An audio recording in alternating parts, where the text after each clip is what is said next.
Hey everyone, welcome back to Open. I'm Rhina Valentin, your host, Café con Leche, for the next hour, coming to you from BronxNet Studios, inviting you to get social with us online. Tweet us and follow us on Instagram at BronxNet TV, and like us on Facebook at Open BronxNet Television. And of course, while you're there, follow moi on Twitter, FB, Instagram, Insta Stories, and LinkedIn at Rhina Valentin. So our first guest is one of the many artists partaking in the Creatives Rebuild New York Artists Employment Program, a 2-year program that funds New York artists and their collaboration with community-based organizations such as BronxNet.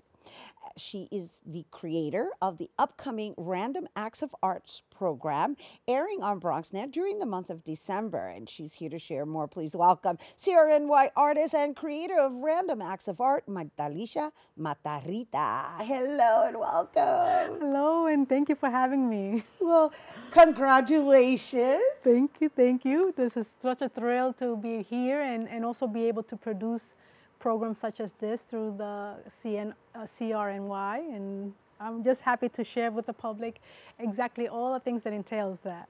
So I do want to share with you also, Marthalicia, you're like our first official guest back in studio. This feels good. It's good to be here and to be in an arena with you, and just to share this in such a more, I guess, things that I haven't done in a long time. I know, being together and sharing space together, right? I mean, the last time we had you, because you have appeared on Open, was, I believe you mentioned 2011? Yes, yes. That was some years ago, where I was trying to promote a venue, a live event in Queens, and had 16 artists, and it was called In 5 Points, and I was here, and you was my hostess, and it was beautiful.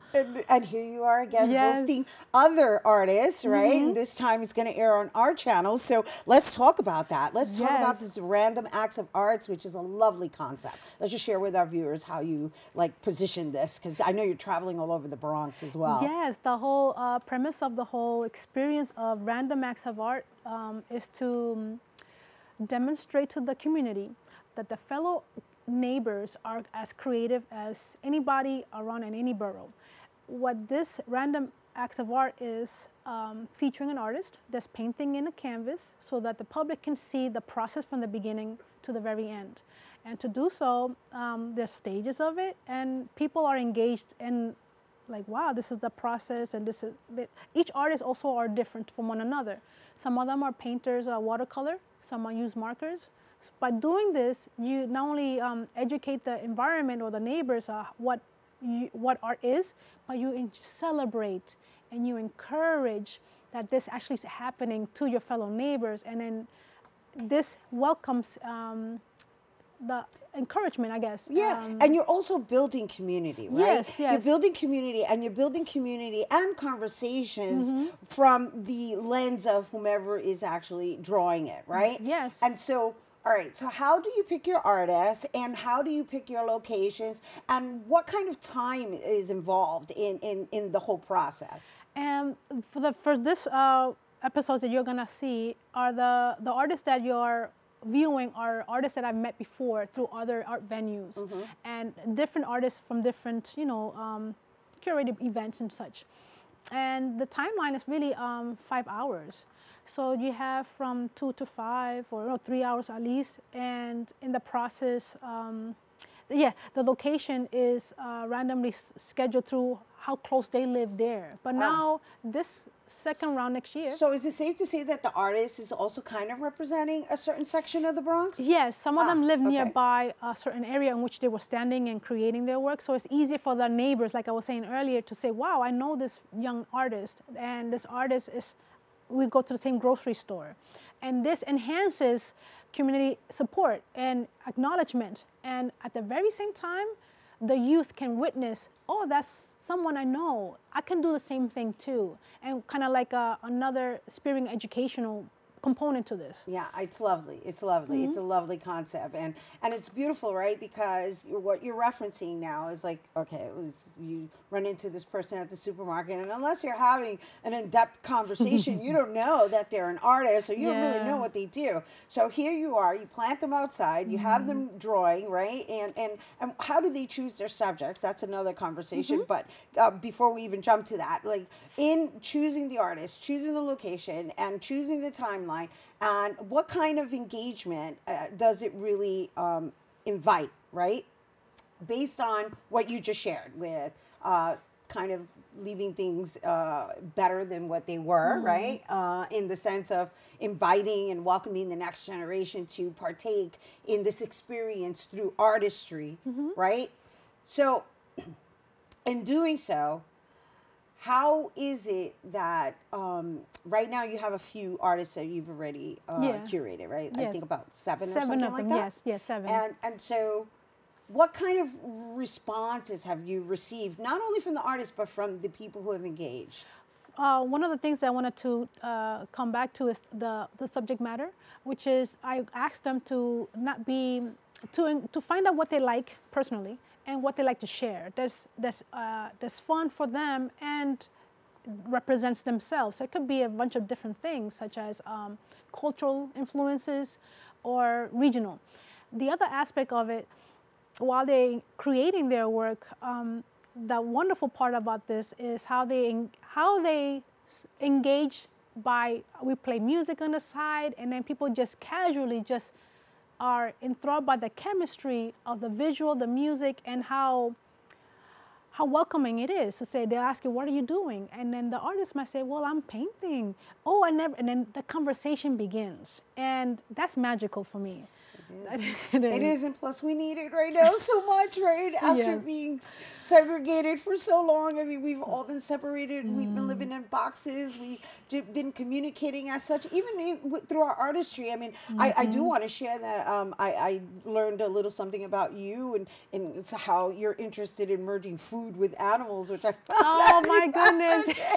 Yes. And then it's lovely. It's lovely. I love it. I saw a tiger taco or something like that. I'm like, yes, wow, what an interesting concept. Well, that is another project, but it helped my children help me with that. And I wanted to use it as an educational aspect, you know, the alphabetical things. And then without their aid, I wasn't able to illustrate such things. And it was cute, but it was funny. Well, it's lovely, and I'm glad you were able to share that. You're driven by educating in the process, right? Yes. Of course, community building as well, which is what we're discussing through this movement. Now, if someone wanted to participate in these random acts of art, be it as a bystander or an artist, is there a map already drafted, or are you curating as you go along? How are you operating?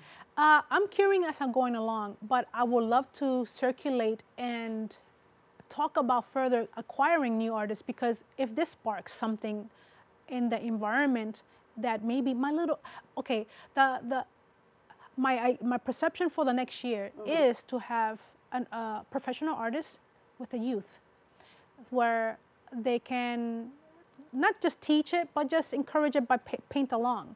Eventually, yes, I would love to. So like a mentor-mentee type of situation where they're both drawing together? Drawing, painting, watercolor, markering. Right. Yeah, whichever form they choose. Right. And the idea is education, community support, and the process of doing all of these things. Eventually, I would love to see more artists emerge from the environment, from the neighbors, to say, I would like to do this.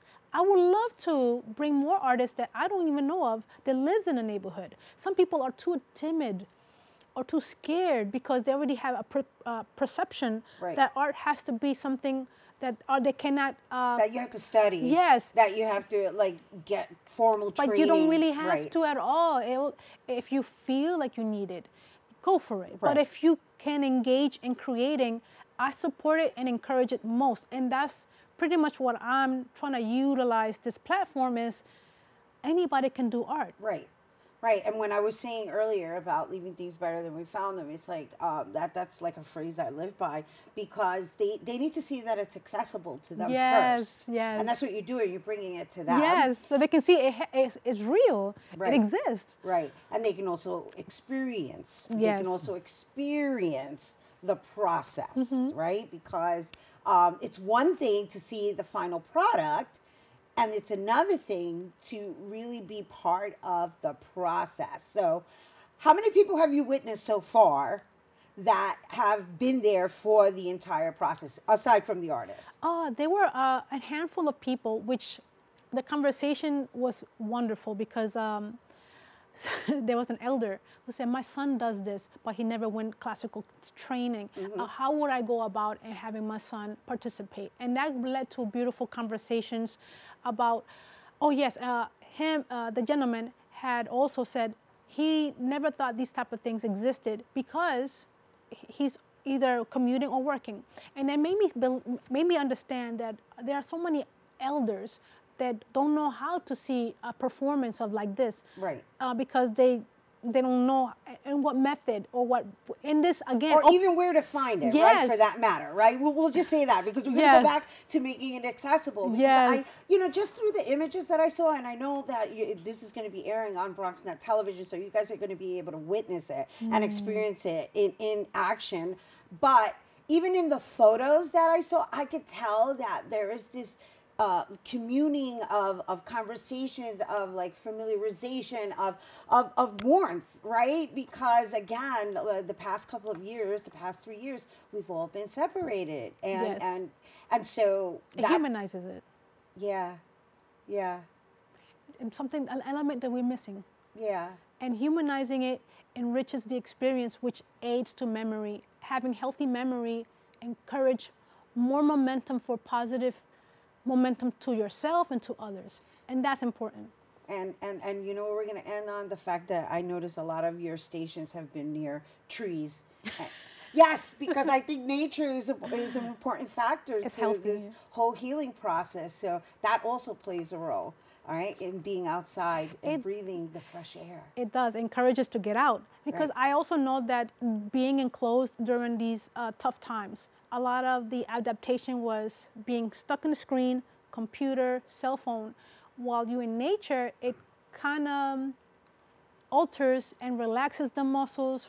You're able to breathe in better, which then allows you to perceive information such as creating. And creating is poetry via color in many different ways. I got it, and we thank you. Thank for you. bringing it here and for making sure that our Bronxites have this wonderful experience to look forward to, because I it's feel just the honored. beginning. I feel so honored to be in this position to be able to provide whatever God has given me to others. Brava. Yes. Brava, Marthalicia.